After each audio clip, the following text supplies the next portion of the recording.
Hello everyone, আসসালামু আলাইকুম। কী অবস্থা সব? আশা করি অনেক অনেক বেশি ভালো আছো আর আমি অনেক বেশি ভালো আছি। সো আজকে আমাদের একটা ধরতে গেলে একটু দুঃখিত, কারণ আচ্ছা ওই বিষয়টা বলে যাই। মিট উইথ মাই কাজিন, লাইকটা প্লিজ। আসলে আমার খালাতো ভাই ইব্রাহিম। তো ফাইনালি ফেসটা দেখাইতে হলে যে আমার ছোটো মামা আমাদেরকে এখন রেখে চলে যাবে সিঙ্গাপুর। তো ওনারা আমরা পৌঁছে দেওয়ার জন্য আমরা সবাই একসাথে বেরিয়েছি। তো মামা আমাদের জন্য কিছু একটা কথা বলেন যে আমরা নেক্সট জেনারেশনে আমরা কীভাবে মোটিভ হতে পারি, একটু ভালোভাবে চলতে পারবো এইসব বিষয় নিয়ে। সবসময় এক ধরনের মাথার ভিতরে চিন্তা থাকতে হইব যে আমি যাই করি একটা লক্ষ্য থাকতে হইব যে ওই জায়গায় পৌঁছাবো। তো লক্ষ্য নিয়ে কাজ করতে হবে। আইলো খাইলাম ঘুমাইলাম না, সবসময় এক ধরনের লক্ষ্য থাকতে হবে। আমি আজকে এই জিনিসটা করবো এবং এই জিনিসটা আমার শেষ করবো, ওরকমই সবসময় একটা লক্ষ্য নিয়ে কাজ করতে হবে। তো আমরা একটা জিনিস কথা বুঝতে পারলাম যে মানি and time is very important our life. তো আমাদের মামা সবসময় ছোটোকাল থেকে মামা আমাদেরকে অনেক যতটুকু মামা পাশে আমাদেরকে লালন পালন করছে এবং আমরা আসলেই অনেক বেশি মামার প্রতি কৃতজ্ঞ থাকবো। আর আমার সবচেয়ে বড় একটা কথা, মামা যেরকমভাবে আমাদেরকে বইলা গেছে আমরা সবসময় ওইরকম থাকবো ইনশাল্লাহ।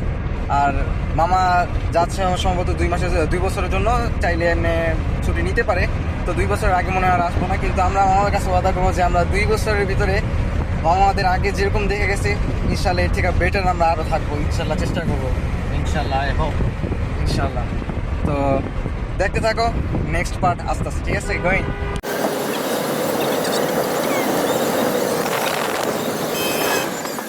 সো এভরিওয়ান, এখন হচ্ছে আমরা 300 ফিট মাত্র পার করলাম। আমরা এখন এয়ারপোর্টের অনেক কাছাকাছি। তো দেখতে থাকো, আমরা এয়ারপোর্ট যাওয়ার পর দেন আবার স্টার্ট করবো। ওকে, লেটস গো।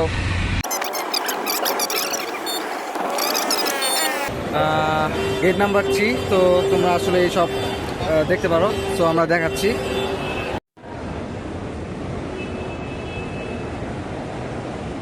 হ্যাঁ, সেই হৃদয় বিদারক সে একটা সিন এখানে আমরা জানি না আর কতবার দেখতে পারবো। এই জায়গাটা হচ্ছে অনেকটা আপনার অনেকটা কী বলি ভাই আমরা এটাতে, যারা ম্যারিড তাদের জন্য আনফর্চুনেটলি অনেক খারাপ একটা সময়, আর যারা বেকার আমার মতো তাদের জন্য এটা হচ্ছে সবচেয়ে বেশি একটা ঘুরে তো না, বেশি একটা এক্সপেন্সিভ। যারা বেকার আছে তাদের জন্য তো আসলে অনেক বেশি, যারা মেরিড আছে তারা আসলে বুঝতে পারে যে জায়গাটা কেমন। একটু ধ্যান রাখ।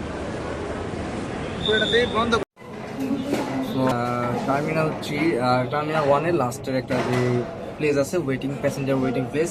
তো ওই জায়গায় আমরা এখন কিছু খাবার খাবো, বলতে পারেন ডিনার। তো ডিনারটা করার পর দেন আমরা রওনা দেবো। তো খুবই দুঃখজনক একটা বিষয়, ছোট থেকে পর্যন্ত বড় হয়েছি, অনেক খোলা অনেক কিছু, তবে সবচেয়ে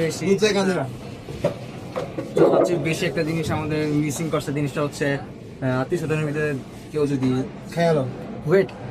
কেউ যদি বিদেশ চলে যেত, তো ওই জিনিসটা আমাদের কাছে খুবই খুশি মনে হচ্ছে। যেমন আস্তে আস্তে যখন বয়সটা বাড়া শুরু করছে ততক্ষণ থেকে আমরা বুঝতে পারতেছি যে আসলে এই জিনিসটা আমাদের জন্য খুবই কষ্টদায়ক এবং অনেক দুঃখ নয় একটা জিনিস। সো দিনেটা শেষ হোক, দেন দেখা হচ্ছে। জেনি নামটা সবজি খেতে যাচ্ছি। সবজি না, সরি থুকু। এটা হচ্ছে তোমার প্যাসেঞ্জার ওয়েটিং প্লেস থেকে আমরা বাইরে এলাম। তো এখন হচ্ছে আমরা বাসার দিকে তো রওনা দিয়েছি। এর আগেও কিছু কথা আছে। আমরা 1 নম্বর করতে গেছিলাম, যেটা বাংলা ভাষায় বলে শিশু, সরি থুকু শিশু বলে। তো ওই জিনিসটা করার সময় আমার সাথে যে একটু রং সাইড হচ্ছে, ওটা হচ্ছে ক্লুব নেওয়ার সময় যারা একটু ইসলাম কালচার আছে, তো ওনারা জানেন বিশেষ করে যে ক্লুব নেওয়ার আগে একটা টিস্যু পেপার কিছু টাকা আগে। তো আনফর্চুনেটলি আমার কাছে টিস্যু ছিল না, তো সেই কারণে আমার মানি ব্যাগ থেকে উৎসব বাসের একটা টিকিটের পেপার দেন আমার ক্লুব করে রাখছে। সো ফাইনালি তারপর তোমরা দেখতে থাকো। আমি নেক্সট টাইম আরও ভিডিও কিছু শর্ট আছে, আমি ওগুলো সব কিছু আপলোড করবো। সো লাস্ট মুহূর্তে আমরা কমলাপুর রেল স্টেশন, দেন এখান থেকে হচ্ছে আরেকটা ট্রেনে